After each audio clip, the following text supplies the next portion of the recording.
یہ وہ جگہ ہے جہاں بدکاروں اور گنہگاروں کی زندگی کا پورا ریکارڈ، جسے کتاب مرقوم یعنی ایک مہر شدہ رجسٹر کہا گیا، ہمیشہ کے لیے قید کر دیا جاتا ہے۔ 1 منٹ، تو یہ صرف ریکارڈ رکھنے کی جگہ نہیں بلکہ یہ ریکارڈ خود ایک قید خانے میں پھینک دیا جاتا ہے؟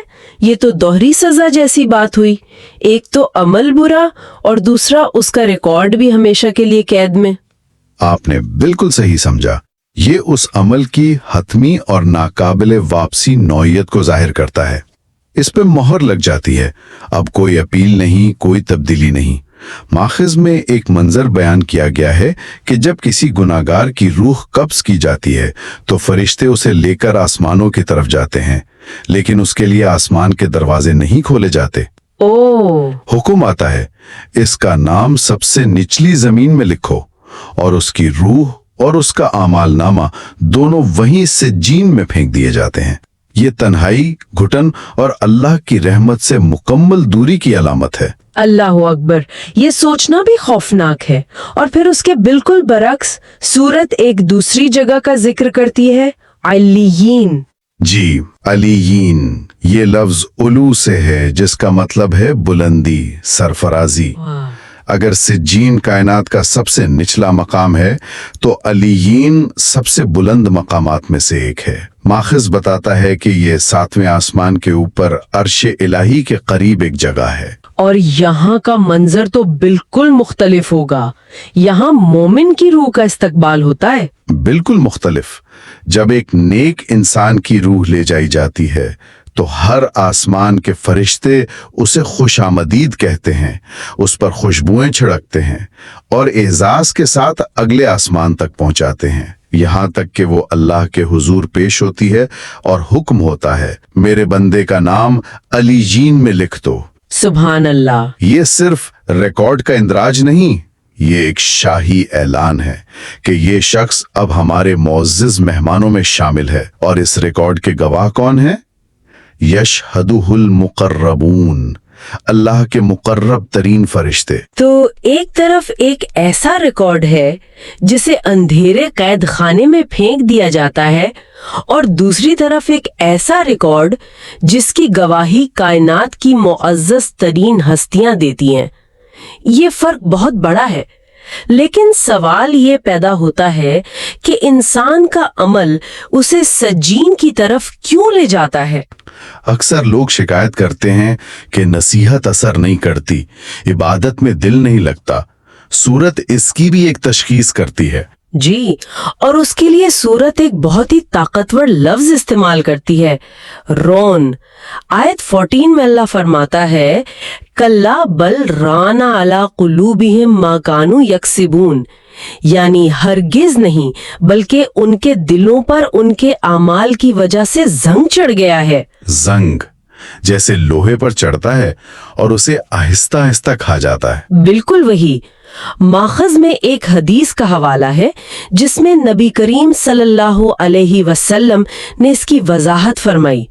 آپ نے فرمایا کہ انسان کا دل ایک چمکتے ہوئے آئینے کی طرح ہے، جب وہ کوئی گناہ کرتا ہے تو اس پر ایک سیاہ دھبا لگ جاتا ہے۔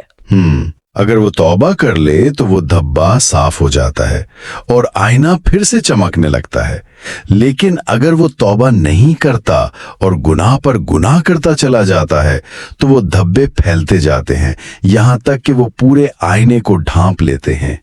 یہی ران یعنی زنگ ہے۔ آج کے ڈیجیٹل دور میں تو یہ زنگ چڑھنے کی رفتار بہت تیز ہو گئی ہوگی۔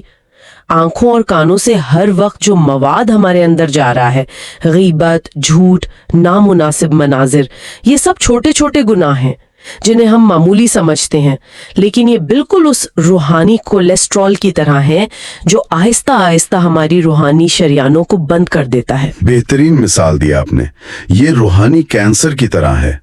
ایک وقت آتا ہے جب دل اتنا سخت اور زنگ آلود ہو جاتا ہے کہ اس پر قرآن کی آیت، کسی کی نصیحت یا موت کی یاد کا کوئی اثر نہیں ہوتا۔ انسان روحانی طور پر بہرا اور اندھا ہو جاتا ہے، وہ حق کو دیکھ کر پہچان نہیں پاتا۔ یہی وہ حالت ہے جو انسان کے ریکارڈ کو سجین کی طرف لے جاتی ہے۔ تو کیا اس زنگ کو اتارنے کا کوئی طریقہ ہے؟ کیا یہ ایک ناقابل علاج بیماری ہے؟ مات کی روشنی میں اس زنگ کو اتارنے کے 3 طریقے بتائے گئے ہیں۔ اسے سائیکل قلوب یعنی دلوں کی پالش کہتے ہیں۔ پہلا اور سب سے اہم طریقہ ہے سچی توبہ اور کثرت سے استغفار۔ جب انسان شرمندگی کے آنسوؤں کے ساتھ معافی مانگتا ہے تو وہ آنسو اس زنگ کو دھونا شروع کر دیتے ہیں۔ اور دوسرا طریقہ؟ دوسرا طریقہ نبی کریم صلی اللہ علیہ وسلم پر کثرت سے درود و سلام بھیجنا ہے۔ درود شریف کو ایک روحانی خوشبو کہا گیا ہے جو دل سے گناہوں کی بدبو کو ختم کرتی ہے اور اسے اللہ کی رحمت کے لیے کھول دیتی ہے۔ یہ دل کو علیم کے لائق بناتی ہے۔ اور تیسرا طریقہ ہے موت کو کثرت سے یاد کرنا۔ جب انسان یہ سوچتا ہے کہ ایک دن یہ سب کچھ چھوڑ کر جانا ہے اور اپنے اعمال کا حساب دینا ہے تو دنیا کی محبت اور غفلت کا زنگ خود بخود اترنے لگتا ہے۔ یہ تینوں چیزیں مل کر دل کے آئینے کو دوبارہ شفاف بنا سکتی ہیں۔ یہ بہت ہی عملی اور امید دلانے والی بات ہے۔ تو جن لوگوں کے دل صاف ہو جاتے ہیں اور ان کا ریکارڈ ایلین میں لکھا جاتا ہے، ان کے لیے ایک خاص انعام کا ذکر ہے۔ سورت میں ایک ایسے مشروب کا ذکر ہے جو سننے میں ہی بہت خاص لگتا ہے، رحیق مختوم یعنی مہر بند شراب۔ جی، اور یہ الفاظ بہت معنی خیز ہیں۔ رحیق کا مطلب ہے خالص ترین بے ملاوٹ مشروب۔ اس میں کسی قسم کی کوئی ملاوٹ نہیں، کوئی کمی نہیں۔ یہ جنت کا بہترین مشروب ہے۔ اور مختوم یعنی مہر بند۔ اس مہر بند ہونے میں ایسی کیا خاص بات ہے؟ یہ کس چیز کی علامت ہے؟ یہ کئی چیزوں کی علامت ہے۔ اول، یہ پاکیزگی اور حفاظت کی علامت ہے۔ مہر اس بات کو یقینی بناتی ہے کہ اس مشروب کو کسی نے چھوا تک نہیں، یہ صرف اور صرف آپ کے لیے ہے۔ دوم، یہ اعزاز اور آپ کہہ لیں ایکسکلوسیوٹی کی علامت ہے۔ دنیا میں بھی تو خاص چیزیں سیل کر کے دی جاتی ہیں۔ صحیح۔ یہ بتاتا ہے کہ آپ اللہ کے VIP مہمان ہیں۔ لیکن سب سے حیران کن بات اس کی مہر ہے۔ قرآن کہتا ہے ختامہ مسکن، اس کی مہر کستوری یعنی مشک کی ہوگی۔ سبحان اللہ، یعنی جب وہ جام کھولا جائے گا تو اس سے کستوری کی خوشبو پھیلے گی۔ جی ہاں، پوری جنت اس کی خوشبو سے مہک اٹھے گی۔ یہ ان لوگوں کے لیے انعام ہے جنہوں نے دنیا میں حرام خواہشات پر صبر کا مہر لگا دیا تھا، تو اللہ نے ان کے انعام پر بھی پاکیزگی اور خوشبو کی مہر لگا دی۔ یہ دنیا کی عارضی لذتوں کے بدلے ایک ایسی ابدی لذت ہے جس کا ہم تصور بھی نہیں کر سکتے۔ اور پھر اسی آیت کے فوراً بعد ایک چیلنج آتا ہے جو میرے خیال میں اس سورت کے اہم ترین پیغامات میں سے ایک ہے۔ بالکل، وفی ذالک فلیتنافس المتنافسون، یعنی اور چاہیے کہ اسی چیز کے لیے مقابلہ کرنے والے مقابلہ کریں۔ اللہ تعالیٰ یہاں ایک ریس کا اعلان کر رہے ہیں۔ وہ فرما رہے ہیں کہ اگر مقابلہ کرنا ہی ہے، اگر ایک دوسرے سے آگے بڑھنا ہی ہے، تو تمہارا مقابلہ گھر، گاڑی، بینک بیلنس یا سوشل میڈیا فالوورز پر نہیں ہونا چاہیے۔ اصل مقابلہ اس بات پر کرو کہ علین میں کس کا درجہ بلند ہوتا ہے اور کون اس رحیق مختوم کا حقدار بنتا ہے۔ یہ تو پوری سوچ کو بدل دینے والی بات ہے۔ ہم اپنی ساری توانائی غلط ریس میں لگا رہے ہیں۔ اب سورت کے آخری حصے کی طرف آتے ہیں جہاں ایک نفسیاتی محرکے کا ذکر ہے جو دنیا میں شروع ہوتا ہے اور قیامت میں ختم ہوتا ہے۔ یہ ان لوگوں کے بارے میں ہے جو ایمان والوں کا مذاق اڑاتے ہیں۔ جی، یہ ایک بہت ہی گہری نفسیاتی حقیقت ہے۔ ماخذ میں مکہ کا وہ منظر بیان کیا گیا ہے جب کفار کے بڑے بڑے سردار ابو جہل اور اس جیسے لوگ غریب صحابہ جیسے حضرت بلال، حضرت عمار رضی اللہ عنہم کو دیکھتے تو کہکہے لگاتے۔ اللہ! وہ آنکھوں سے اشارے کرتے، تانے دیتے اور اپنے گھر جا کر فخر سے بتاتے کہ آج ہم نے محمد کے ساتھیوں کا کیسے مذاق اڑایا۔ وہ کہتے تھے کہ یہ پھٹے پرانے کپڑوں والے جنت میں جائیں گے۔ اور یہ رویہ آج بھی زندہ ہے. جب کوئی نوجوان دین پر چلنے کی کوشش کرتا ہے، داڑھی رکھتا ہے، یا کوئی لڑکی حجاب کرتی ہے تو اسے بیکورڈ، قدامت پسند اور نہ جانے کیا کیا کہہ کر مذاق اڑایا جاتا ہے. یہ ایک بہت تکلیف دہ تجربہ ہوتا ہے. بالکل، لیکن قرآن یہاں حتمی فیصلہ سناتا ہے. دنیا میں مجرم ہنستے ہیں اور ایمان والے صبر کرتے ہیں، لیکن قیامت کا منظر بالکل الٹ ہوگا.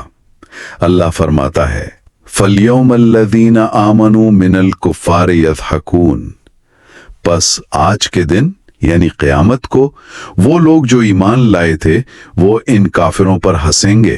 یعنی بازی پلٹ جائے گی.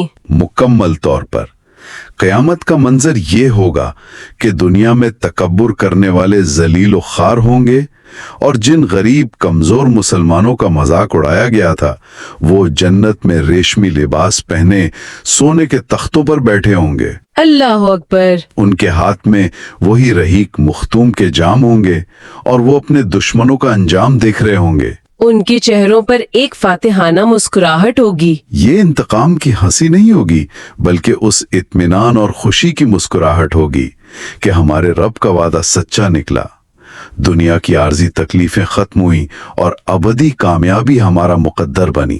تو اس پوری گفتگو کا خلاصہ یہ ہے کہ ایک بظاہر چھوٹی سی بے ایمانی بھی تباہی کا باعث بن سکتی ہے، کیونکہ وہ معاشرتی اعتماد کو قتل کرتی ہے. اور ہمارے اعمال دو میں سے ایک جگہ ریکارڈ ہو رہے ہیں، یا تو سجن کی گہرائیوں میں یا علین کی بلندیوں پر، اور اس کا فیصلہ ہمارے اعمال کی بنیاد پر ہوتا ہے. اور یہ کہ ہمارے دل کو گناہوں کا زنگ دھندلا کر سکتا ہے، جس کا علاج ذکر، توبہ اور درود شریف ہے. حقیقی مقابلہ دنیاوی چیزوں کے لیے نہیں بلکہ جنت کے اس انعام کے لیے ہے جس کا وعدہ کیا گیا ہے. اور جو لوگ آج ایمان والوں پر ہنستے ہیں، کل بازی پلٹ جائے گی اور آخری ہنسی ایمان والوں کی ہوگی. ماخذ میں رمضان کی آمد کا ذکر تھا کہ یہ توبہ اور اپنے ریکارڈ کو بدلنے کا بہترین موقع ہے. ہم سب اپنی زندگیوں میں مختلف قسم کے ریکارڈز اور فائلوں کے بارے میں ہر وقت فکر مند رہتے ہیں. ٹیکس کی فائلیں، نوکری کے ریکارڈز، پراپرٹی کے کاغذات. جی، ان سب کو درست رکھنے کی کوشش کرتے ہیں. لیکن آج کی گفتگو ایک بہت اہم اور ذاتی سوال چھوڑ جاتی ہے. ان دو ابدی ریکارڈ دفاتر میں سے سب سے نچلی قید یا سب سے اونچی جنت ہماری فائل اس وقت کہاں لکھی جا رہی ہے؟ اور اس کی منزل بدلنے کے لیے آج اسی لمحے کیا کیا جا سکتا ہے؟